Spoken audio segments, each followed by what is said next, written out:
Hello everybody and welcome to this video where I'm going to take a look at the brand new light novel series that are premiering in the month of January 2020. There's quite a number actually, and given the large volume of announcements that we had last year, there's certainly lots more to come, so let's get into it. First off, on January 7th, and this title comes to us from 7 Seas. It's actually already been released in ebook, but this is its official release in paperback. And that is volume number 1 of Magic User, Reborn in Another World as a Max-Level Wizard. A hard-working salaryman by day immerses himself on weekends in the pen and paper role-playing game Dungeons and Braves, where he plays his favorite character, a Max-Level Wizard. When his real life abruptly ends, he is given a second chance as Geo Margulis, his magic user from the game. The powers, wealth, and enchanted loot that he gathered across endless hours of imaginary adventures are now made real. The catch? He's transported to the world of Cydia, a fantasy realm where evil abounds and ravenous demons threaten mankind. So this one I was curious about. I haven't read the ebook. I was, waiting until the print release because generally I prefer reading print. I was curious about how much of a difference would be between this one that is focused on a character who played pen and paper like Dungeons and Dragons compared to our typical light novel protagonists, which are video game players or VMMO players. I didn't really know whether it would make a huge difference given that a lot of our modern RPG video games are very heavily based on the mechanics of paper RPGs. So if you've checked this one out in ebook, let me know in the comments down below. Like, is there a significant difference? Does it really play out in a way that feels a little different than what we've been seeing in typical light novels that kind of have the same setup, only it's a video game? Let me know in the comments down below. On January 12th, and this one comes to us from J-Novel Club, and it's an ebook only release at this time, and that is volume number 1 of The Economics of Prophecy. The Oracle Princess Alfina suddenly announces an ominous prophecy to the people of the Kingdom of Crownheight. However, shunned as she is for being a descendant of rebel blood, her words are heeded by no one. On the other hand, Ricardo, the adopted heir of a peddler, who also happens to be an economics department graduate reincarnated into this world, attends the Royal Academy to study as a merchant. During an argument with a much more affluent merchant, the one to stick up for him is none other than Alfina. As the distance between them rapidly closes, Ricardo makes full use of his modern knowledge of science, mathematics, and economics to stand against the unknown disaster of prophecy. So it is an isekai series. Kind of an interesting twist, though, the fact that the main character is already kind of low on the rung of things and then teams up with someone else who has basically been shunned, and the two of them, it sounds, are working together to basically try and save the world because no one will listen to them just because of their status and because of their heritage. I know some of the guys on the Light Novel podcast have been reading this with the sort of J-Novel Club. If you're not familiar how they work, they basically publish their light novels in pieces that you can read as part of a membership through their website, and then they publish the entire light novel when it's done. I know some of the guys have been reading along with that, and they've said this one's actually really decent and has a surprising amount of economic theory and everything else brought into it. So it's not just for show that they're saying that this character is an economics student or graduate, or, that economics ends up in the title. It legitimately walks the walk, apparently, which I know actually had a couple of the guys even more enthused to check it out. On January 14th, and this is another one from J-Novel Club and is currently an ebook only release, that's volume number 1 of The Underdog of the 8 Greater Tribes. Long ago, there was much war and bloodshed among the 8 tribes of the world. Now, with each tribe confined to its own continent, the world has achieved peace and harmony. Interaction and fighting between tribes are heavily restricted, save for one exception, the Ninth Continent, Dual City Babel, an arena for those wishing for conflict in peace. In the Dual City, fighters from all over the world clash swords and spells, vying to be the best. Carrying on the teachings and techniques of his master, Yuri Anyastar of the Human Tribe manages to take out a high-ranking opponent on his first day. Clearly, he's not just any new face, but unfortunately, fate has not been kind. His lineage is universally recognized as the weakest. Despite this, Yuri refuses to give up. He befriends the Beast Tribe's Athena and the Spirit Tribe's Fram as he strives to become a peerless duelist. Welcome to an overwhelming battle fantasy. So basically, it sounds like someone's taken a tournament arc and created a whole light novel series. That's my takeaway on it.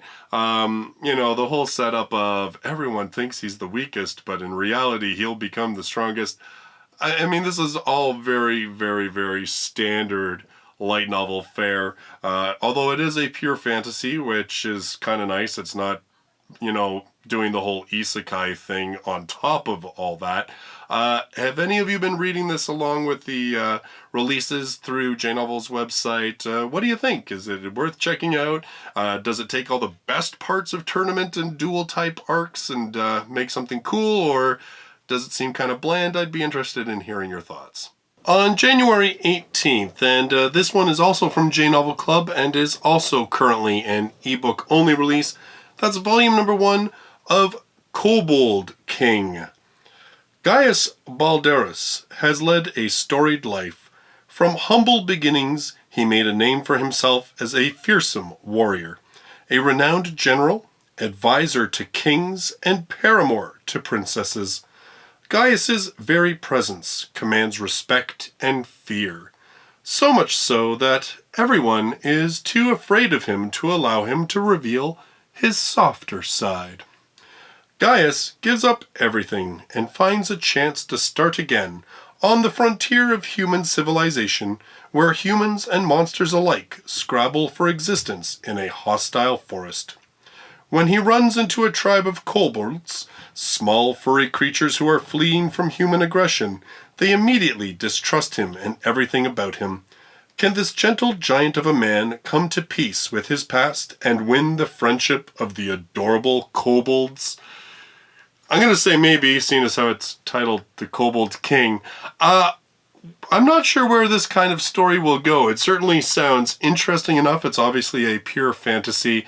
It's one of those stories where when you hear the introduction to it, I immediately think to myself, so is he going to have to make the kobolds learn to fight for themselves because, human aggression? Or is this just going to be a really warm, fuzzy slice of life kind of thing?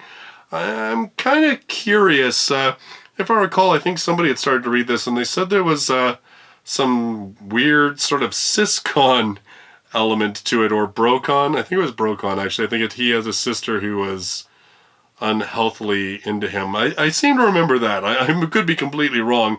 If you've checked this one out on JNovel Clubs, like in the advanced releases, let me know. What are your thoughts about it in the comments down below. On January 21st, and it's another series premiering from JNovel Club, and again, this one is currently an ebook only release. That is volume number 1 of Her Majestys Swarm. Our protagonist is a college student who enjoys playing as the evil-aligned faction Arachne in her favorite real-time strategy game. One day, she finds herself in a world similar to the one in the game. Additionally, her body is now that of a 14-year-old girl. While things are a bit different from how they were in the game, one element has remained the same. She is the leader of the Arachne. The insects under her control, collectively known as the Swarm, praise her and implore her to lead them to victory. In order to survive, she raises her swarm and forms friendly relations with the elves of the neighboring forest. But after a slaver traveling through the forest murders one of her swarm, and the nearby kingdom's knights burn down the elven village and massacre its people, she prepares to launch her counterattacks in the name of revenge. However, revenge is merely a pretense for attacking the countries of this world. Her command is masterful and severe, as one who has played the game in real life. Now, when we talked about this, when we were talking about the new announcements that were made at Anime New York City, my one comment about this one is, I freaking hate spiders. Like, even the So I'm a Spider, so what? I was so happy that they illustrate her as a cute type of spider, because, man, I really am not a fan of spiders. But this one does... Like, again, you know, when we were talking about it, some of the guys had started to check out what was published on J-Novel Club's site, and, you know, it sounds like there's kind of an interesting twist to this whole thing. Like, you know, is the Swarm having an effect on the mentality of the main character? How much of the main character's actions are her own? How much are influenced by the influence of the Swarm?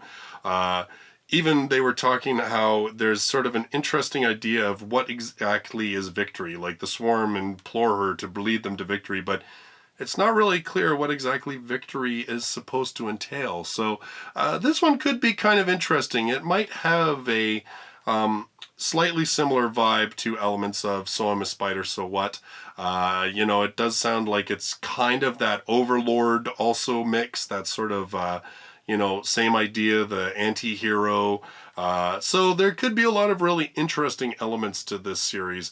Like I said, I don't know how much really disgusting insect type stuff I can handle to read this one, but we'll see. You know, let me know if you guys read it. Like, is there some really gruesome, horrible insect stuff? Because if there is, I might have to pass.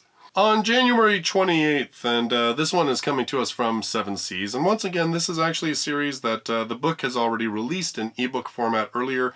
This is now it getting released officially in print for the first time, and that is SCP Foundation Iris Through the Looking Glass. What's wrong with this picture? An ordinary boy encounters the paranormal when a photo of the same girl starts inexplicably showing up in every book he opens. One day, the girl reaches out and pulls him into the photo to her location, a cell in a top-secret facility belonging to the SCP Foundation, an organization dedicated to the research and containment of people, objects, and phenomena that defy reality. Even worse, they've deemed him a threat to be contained, and he's going to have to work with them if he ever wants to see the outside world again. So this one, kind of an interesting story. I have discussed it, obviously, when it came out in ebook, the fact that this is actually like a group creation, this whole SCP Foundation. The whole world building is a group work, and then people, they've basically licensed it under the Creative Commons license, and people have been free to create things based on the world. So there's been, I believe, a game, there's this novel, there's, I believe, probably people have done like short stories and stuff like that. So it's kind of interesting that we're getting this, and it's kind of interesting to see the World Wide Web leading to multimedia creations that are essentially started with just a group of fans brainstorming and creating this world. And the SCP, from what I understand, is kind of like a mixture of like X-Files, but they're also kind of like paramilitary. Like, it sounds kind of interesting. I'm tempted to try this one out and see what it's like. I don't know if I'm not familiar with the whole SCP thing. I don't know how many, whether there's more novels in the pipeline, whether this is a complete just one-off. But I'd be interested. If you know more about it, let me know in the comments down below. Also on January 28th, and this is the one and only new release from Yen On, because they've delayed a couple of other stuff that was supposed to be new this month. However, this one is actually a series that I am very much looking forward to and have been looking forward to reading for quite some time. So I'm glad that it's not been delayed, and that's going to be volume number 1 of Wandering Witch, The Journey of Elena. Once upon a time, there was a witch named Elena who set off on a journey across the world. Along the way, she would meet all kinds of people, from a country full of witches to a giant in love with his own muscles, but with each meeting, Elena would become a small part of their story, and her own world would get a little bit bigger. I just, aside from the fact that I really like the artwork on this one, I absolutely I love the setup. It sounds very much like Kino's Journey, with a much more sort of fantastical, magical aspect to it, which I'm kind of a sucker for, I have to freely admit. It sounds really nice, and I like stories that, particularly because it takes me so long to get around to reading ongoing volumes. I kind of like the idea that maybe this is one that I can just pick up and enjoy whenever and not have to sort of rack my brain to remember what happened last time, because it's like this ongoing massive saga. I'm not too sure just how episodic this is, or, how it works out that way, but definitely one that I've been looking forward to checking out. On January 30th, and this is an ebook pre-release coming to us from 7 Seas, it's a one-off novel by the same author of I Want to Eat Your Pancreas, and this one is At Night, I Become a Monster. Every night, Adachi transforms into a nightmarish creature, and every morning he reverts to human form. When he encounters his ostracized classmate Yano Satsuki in his monstrous state, the two develop a peculiar bond. But daylight brings its own form of terrors. Which is worse, the monsters at night, or the cruel realities of the classroom by day? This one sounds very cool, and I love the cover artwork on this one. Very much looking forward to actually reading this one, to be honest. I wasn't in a big hurry to read I Want to Eat Your Pancreas. That just, I don't know, man. There's just enough tragedy in this world. I didn't need to start a book knowing what that was. Although this one certainly sounds like it's going to have its fair share of pain and angst and who knows what else. But I'm curious to see how this plays out and how this works. Finally, on January 31st, and this is a new release from Cross Infinite World. It is an ebook only release at this time, and that is The Misfortune Devouring Witch is actually a vampire? Would you pay in blood to have access to the witch's knowledge? Rumors about Yuri Wato being a witch who feeds upon the misfortune of others have kept customers away from her Eastern medicine shop as long as she can remember, until he showed up. Intrigued by the rumors, Count Ernest Travis Selden, close attendant to the Highland King and a notorious eccentric, seeks the Hinomoto witch's specialized knowledge to solve a royal incident.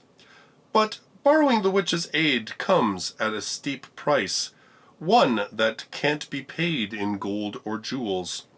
How will the stubborn, shut-in vampire witch, who hails from the east, handle the peculiar Western count, who frequently brings her problems to solve and seems all too happy to pay the price? So, obviously, this is a Cross Infinite World title. They specialize primarily in shoujo-type titles. This definitely sounds sort of like that whole, lovers crossed and different paths, yada, yada, yada. I am kind of interested, though, because Eastern mythology for vampires is quite different from Western vampire mythology, so I'm kind of curious to see how much is incorporated in that, especially because it is kind of mixing the whole West and East. And I'm also curious, because they're saying that she's a witch but a vampire. I'm just kind of curious whether the whole witch thing is just a cover, that's just her abilities as a vampire, but people think she's a witch because it's probably still better to be seen as a witch than seen as a vampire. That's my kind of thinking on it. As far as I know, this is just a one-off. Cross Infinite World, a lot of their titles are just sort of one-shot releases, and I believe this is another one as well. But sounds kind of interesting. So those are the brand new series that are going to be releasing in the month of January 2020. What are you most looking forward to? What's got you interested, piqued your interest in it? Let me know in the comments down below. In the meantime, thanks so much for joining me in this video, and I look forward to seeing you in the next one. Till then, bye-bye for now.